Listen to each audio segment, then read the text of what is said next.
So Anthony Davis in the house, man. What's going on? Oh man, just enjoying life and enjoying Dallas today in this powerful now. And you know what? You've been gone 4 years, man. 4 years. Don't do that no more, man.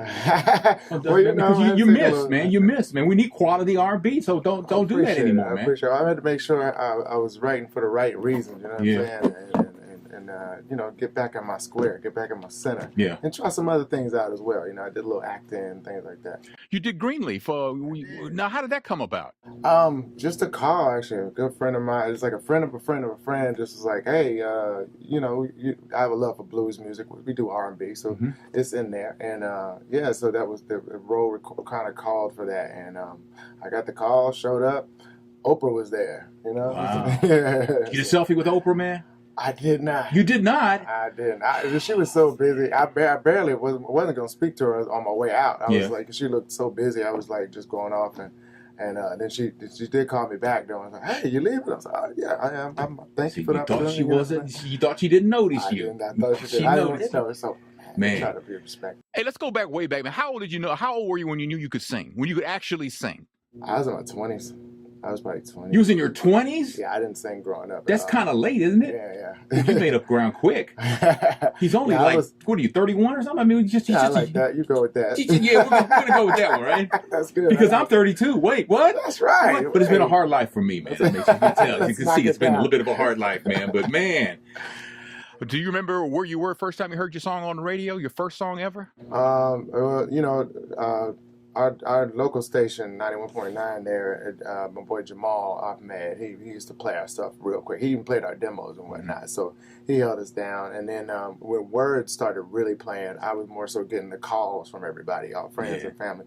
Funny part is that song was, I'd given that song to them about a year before, but as soon as it hit the radio, all of them heard it. It always works out that way. Right. Anthony Davis in the house. And Anthony actually is going to be at the Music Hall of Fair Park November 12th, and we'll get you more details on that. Now, I read recently, man, that you showed up at Fisk University for a songwriting class. I did. Oh, you do that research. Yes, I did. Yeah, man. My buddy Shannon Sanders, he wrote the tune, actually, Beautiful Problem, the current single. Right. And, you know, I'm always in Nashville recording.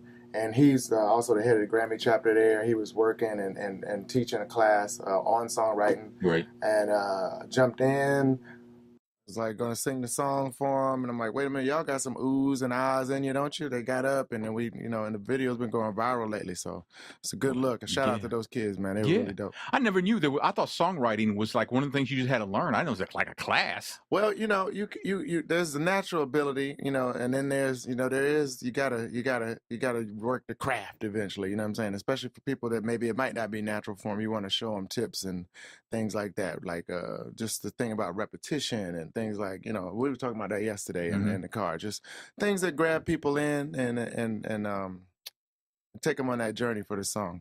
Wow. Well, man, I mean, because I remember when I was like a teenager, there was a guy on the block who was always, he called himself a songwriter, but he never could get anything. And then one day he came home with a brand new car. And when he bought a boat. Who is this guy? This guy was a long time ago. I don't remember his name, right?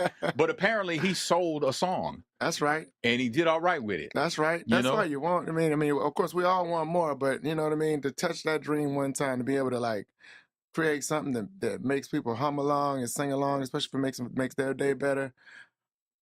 Mission accomplished. Is there a song that you kind of, man, I wish I would have wrote that. Man. Oh, there's plenty of them. Oh, really? Yeah. For some reason, the one that's coming to my mind right now is "Green Light" by John Legend. And when I heard that one, it was such a good club tune, but it was still kind of soulful. Yeah. And he had Andre on it, and I was like, man, I wish I had that one. man. So the CD's called "The Powerful Now," and the single's called "Beautiful Problem." Problem is that a thing in the whole album, or is that just a coincidence that problems in both titles? It kind of just fits in. Like I write about the human experience, so that kind of one of the things, you know. And like I said, Shannon wrote that one, and I co-wrote probably near the end of it, but he had the gist of that one. But it's something I would say. That's a perfect example again of a song that I wish I wrote. You know what I mean? As soon as but Shannon's like that, man. He's one of the only guys I trust. When I hear, I'm like, oh yeah, that's, you know me. You know what I mean? Right. So you know what I would be saying. But yeah, it's just about life and the different sides, duality of whatever you might be going through. So the last album you put out was in 2012. Mm-hmm. So what were you doing the last 4 years? You just chilling or just spending time with the family? I'm always chilling. Yeah. Well, I got into some theater. I did that for a summer. One of the bigger theater productions in Atlanta, really nationwide. Kenny Leon for True Colors Productions, Tony Award. He did all the Wiz and all that stuff. So that was always a dream of mine to be in one of his. I got to do that.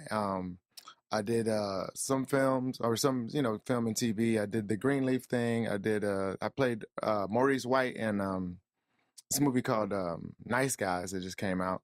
And just getting things together, you know what I mean? You had to get your business together, family life, things like that.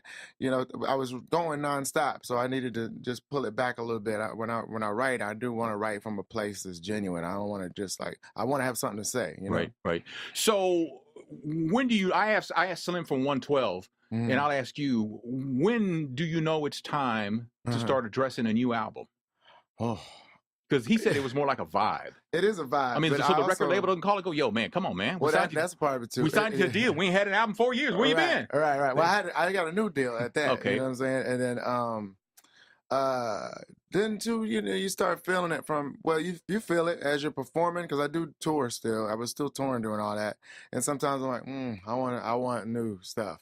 You know what I'm saying? I want to replace that with this, with something, and then also people, if I live in Atlanta, I live in the city, people just walking around like, you got something new? You know what I mean? You go, okay. Yeah. You start, you're actually glad sometimes anybody even want to hear you. So, well, that's true. So it must be a great feeling then. It is. Wow. Really okay. Good. Anthony David's in the house, and he's going to be at the Music Hall at Fair Park on November 12th, but his new CD is called The Powerful Now. The new single is called Beautiful Problem. For sure. And you've got, what kind of relationship do you have with India Arie? Y'all that's are buddies? My sister. Your sister? That's my sister. Okay. Yeah. All right. I mean, not my blood sister, but my sister. Your sister. Your sister in soul. In soul, for sure. First person I met when I moved to Atlanta, 10 years ago, before I was singing.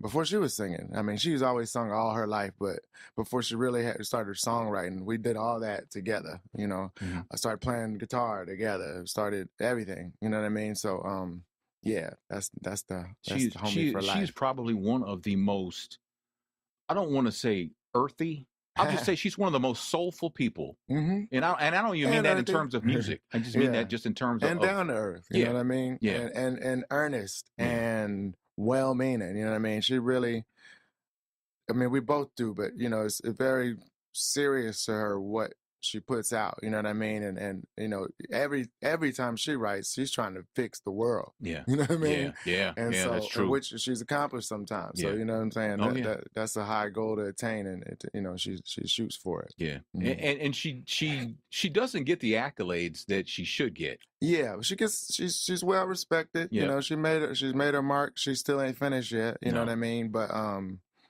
she's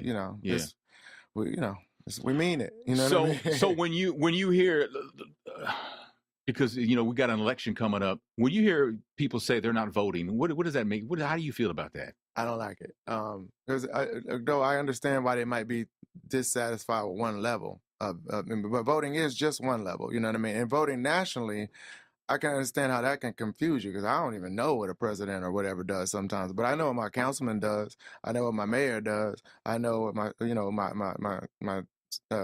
state rep does. You know what I mean? And if I don't, it's easier for me to find out what they do. Yeah. You know what I mean? I have issues that we deal with in our neighborhood right now. So if you don't care about the national thing, when you vote for your state rep, you're kind of voting for what's going to happen there anyway in your neighborhood. Exactly. And so you gotta deal with that. Yeah. So you can ignore it, but you're still going to feel the effects. Yeah. So I understand not understanding the bigger picture, but okay, narrow it down. Look at the smaller picture. Look at the people around you and see what you can do with there. And if that don't work, do more.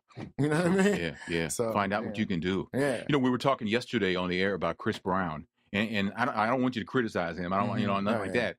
I'm just saying, Well, I think no, I'm just he's got the situation where now he can only have visitations that is supervised with his daughter because of all that drama that was going on. Wow, and to me, I never met Chris Brown, but I believe in him. I just think he needs to simplify his life. Yeah. Because showbiz life is hard enough. It's hard. Yeah. Yeah, I can relate to that. And it's funny because I do think of stuff like that. I have sat around and talked about them, and some of the times I'm like, oh yeah, I should do that too.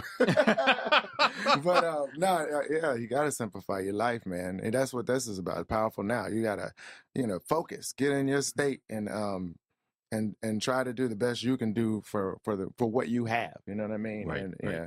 But yeah. So you got any collabos on the CD? I do. They're all new artists though.